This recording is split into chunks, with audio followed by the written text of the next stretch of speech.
Hello guys, this is नवीन सैनी। और जैसा कि आप जानते हैं, मैं कल बता भी चुका था आप लोगों को कि क्या क्या चीज़ें हैं फर्स्ट चैप्टर में और कैसा कैसा उसका इंट्रोडक्शन है और किस तरह से उससे होना चाहिए। आज नेक्स्ट डे है और हम लोग बात करते हैं उनकी डेफिनेशंस को। अगर डेफिनेशंस को देखा जाए तो उस वे में लिखना बेटर है जो हमें जल्दी इजीली याद रहे चैप्टर्स को। और आप देख सकते हैं मैंने बोर्ड पे पूरा प्रिपेयर किया हुआ है। अब बोर्ड पे लिखा हुआ है chemical reaction and kitchen chapter है और इसी के साथ में इसका नेम भी दिया गया है। अगर इससे आगे बात करें तो सबसे पहले हेडिंग आती है केमिकल रिएक्शन। तो कल मैं बता चुका था कि दो चाय वाला, लेकिन आप ऐसा एग्जाम में नहीं लिख सकते।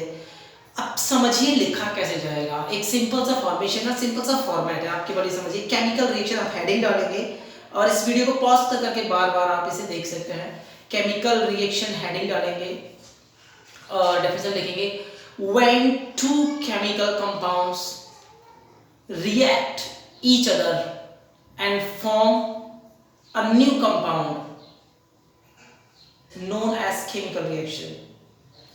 सिंपल सा है, कोई भी दो केमिकल कंपाउंड हैं अगर मिक्स होते हैं और एक नया कंपाउंड बनाते हैं और इनमें केमिकल चेंज भी होता है। You can write like that it had chemical change. इनमें केमिकल चेंज भी होना कंपलसरी होता है। अगर नेक्स्ट बात की जाए तो अगला है केमिकल इक्वेशन। केमिकल इक्वेशन और रिएक्शन में मैं कल डिफरेंस बता चुका था।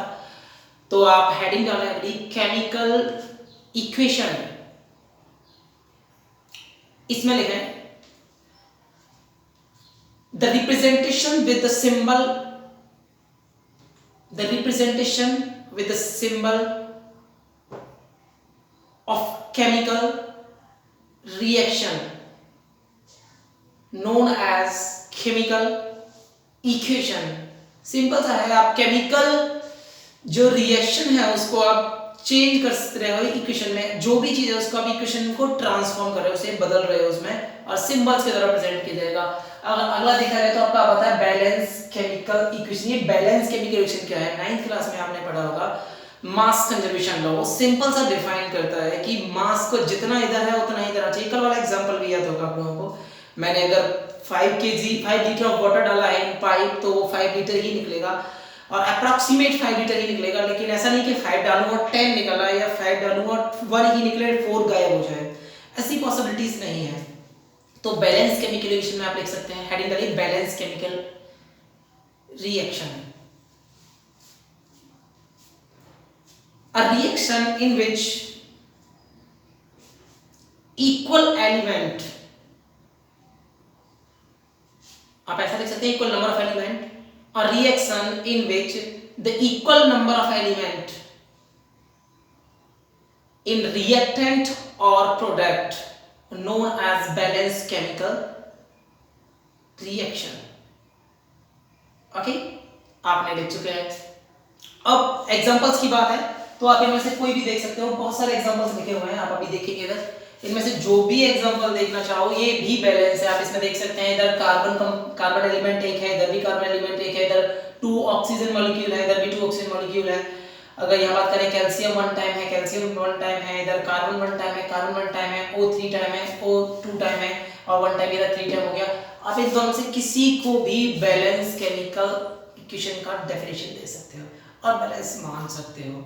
इसमें कोई नहीं, आप जितने भी चाहें इस वाले में एग्जांपल लिख सकते हो। अब आते हैं टाइप ऑफ केमिकल रिएक्शन। मैं कल भी बताया था और इसके बारे में डिस्क्रिप्शन भी दिया था। बैलेंस केमिकल रिएक्शन का एक सिंपल सा मींस है कि दोनों तरफ बैलेंस होना चाहिए। अब टाइप ऑफ केमिकल रिएक्शन की बात करते हैं तो टाइप ऑफ केमिकल रिएक्शन का मींस है कि वो कितने टाइप से उनको डिफाइन किया जा सकता है। फर्स्ट है इसमें कॉम्बिनेशन रिएक्शन। कॉम्बिनेशन क्या है, मैं कल बता चुका था, कॉम्बिनेशन इज कंबाइंड ऑफ 2 और मोर एलिमेंट। लिखिए, when 2 or more एलिमेंट या कंपाउंड ले सकते हो, when 2 or more compound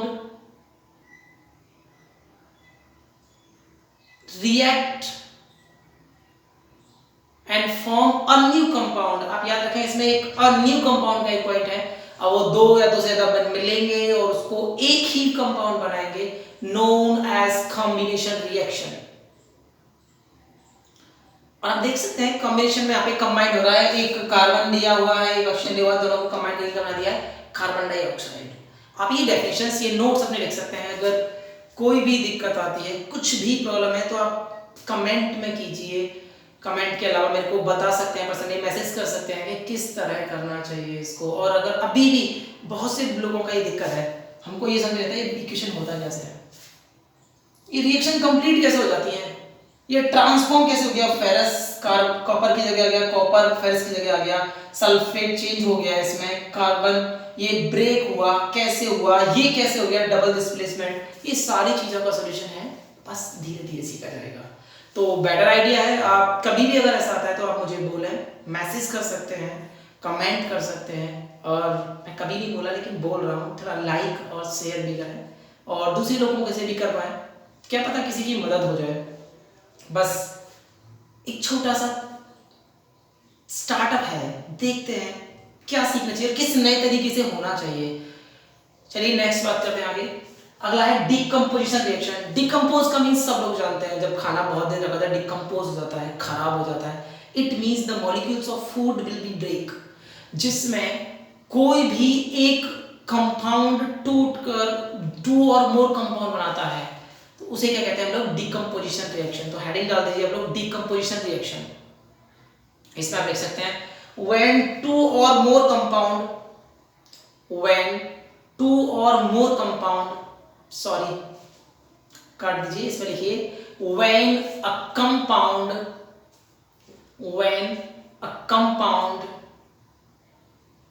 break और डिकम्पोज, कुछ भी लिख सकते हैं, ब्रेक और decompose in 2 or more substance,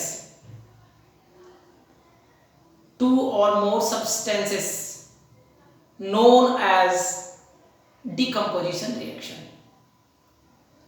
ठीक है, आप इसका एग्जांपल देख सकते हैं, यहाँ पर कैल्शियम कार्बोनेट है और वो टूट चुका है calcium oxide and carbon dioxide में। आगे नेक्स्ट बात करते हैं डिस्प्लेसमेंट रिएक्शन।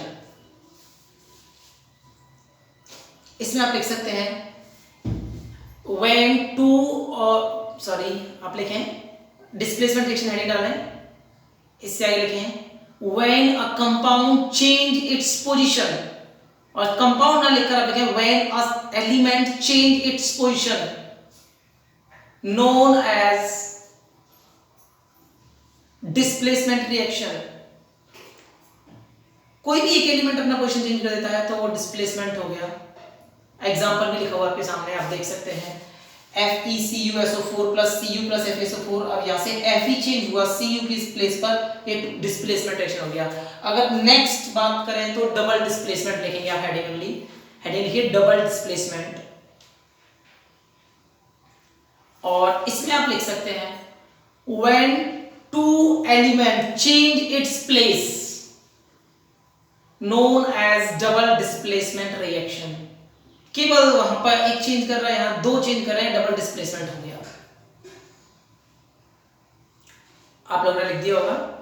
अब नेक्स्ट बात करते हैं, हेडिंग आता है अगला ऑक्सीडेशन एंड रिडक्शन, और सिंपल सा है ऑक्सीडेशन रिडक्शन का।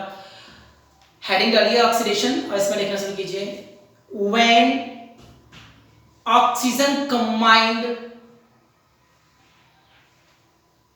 और negative compound, negative element combined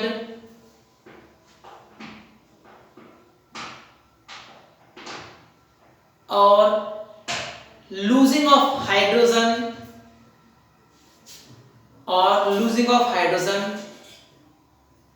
and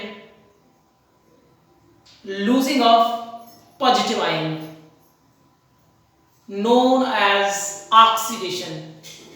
तो ऑक्सीडेशन का आप एग्जांपल भी देख सकते हैं, लिखे हुए हैं, तो आप जब देखेंगे तो आप इनको नोट कर सकते हो नोटबुक में। रिडक्शन सेम इसका अपोजिट, आपको ये खुद लिखना है, थोड़ा सा IQ आपके पास भी होना चाहिए और आप कोशिश करें कि आप भी लिखें। जो भी इसमें ऐड हो रहा था वो वहाँ पे लूज होगा और जो यहाँ लूज हो रहा है वहाँ पर ऐड हो जाएगा, बस एक दूसरे का अपोजिट है। अगर आगे बात की जाए, अगर नेक्स्ट बात करें डेफिनेशन की, तो इसके बाद ही चैप्टर खत्म होता है लास्ट 2 हेडिंग के साथ में।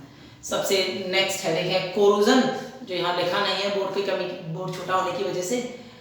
सेकंड है रेंसिडिटी। कोरोजन रस्टिंग कल बता चुके हैं, तो आपको हेडिंग डाली कोरोजन। जब कोरोजन हेडिंग डाल दिया और इसमें आगे देख सकते हैं आप लोग डेफिनेशन में, decay of metal layer by layer, decay of metal layer by layer in the presence of air and moisture, in the presence of air and moisture, known as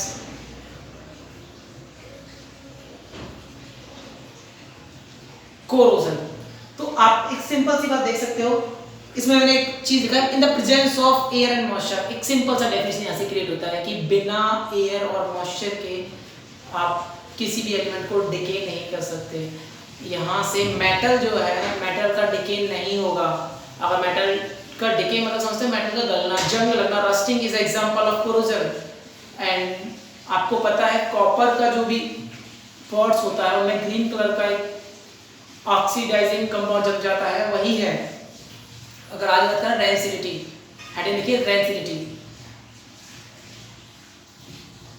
The unpleasant oily smell, the unpleasant oily smell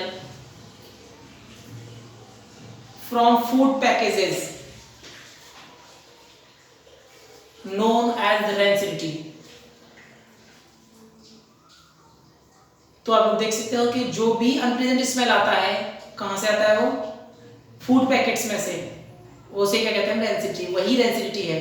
अब ये होता क्यों है, लिखिए, it is because of the oxidation of food, it is because of oxidation of food, it is because of the oxidation of food, to preserve from it the all food packages contain nitrogen gas। अब simple सा आपने लिख लिया होगा कि वो nitrogen gas contain करते हैं उनमें। अब ये पूरा चैप्टर एक्सप्लेनेशन हो चुका है, पूरा डेफिनेशंस, इसमें इतना ही डेफिनेशंस है, अभी 2 क्वेश्चंस भी हैं और इसके बाद आप यहीं से लाइक भी करेंगे, शेयर भी करेंगे, तो सब्सक्राइब भी कर लेना, तभी जाके ये हो पाएगा। नेक्स्ट आपका काम क्या है, आप जितने भी क्वेश्चंस हैं या तो आप कमेंट कीजिए मेरे को, या मेरे को बाय थ्रू व्हाट्सएप के अकॉर्डिंग भेज सकते हैं। जब ये क्वेश्चंस आप भेज देंगे तो जो भी आपको नहीं आ रहे हैं या जो आपको आ रहे हैं, मैं इसी पर एक टेस्ट इशू कर दूंगा, वो टेस्ट आपको देना होगा और उसके बाद मार्किंग करेंगे। स्कूल जब तक बंद है तब तक पढ़ाई को ऐसे ही चलना चाहिए और ऐसे ही रहना चाहिए। कभी ये महसूस मत करना कि स्कूल बंद है, क्योंकि आप कहीं ना कहीं से, लेकिन हाँ ये होना चाहिए पढ़ने का मन। अगर मन नहीं है तो आप नहीं पढ़ पाओगे। यहाँ से आगे बंद करते हैं और क्लोज करते हैं और thank you all of you.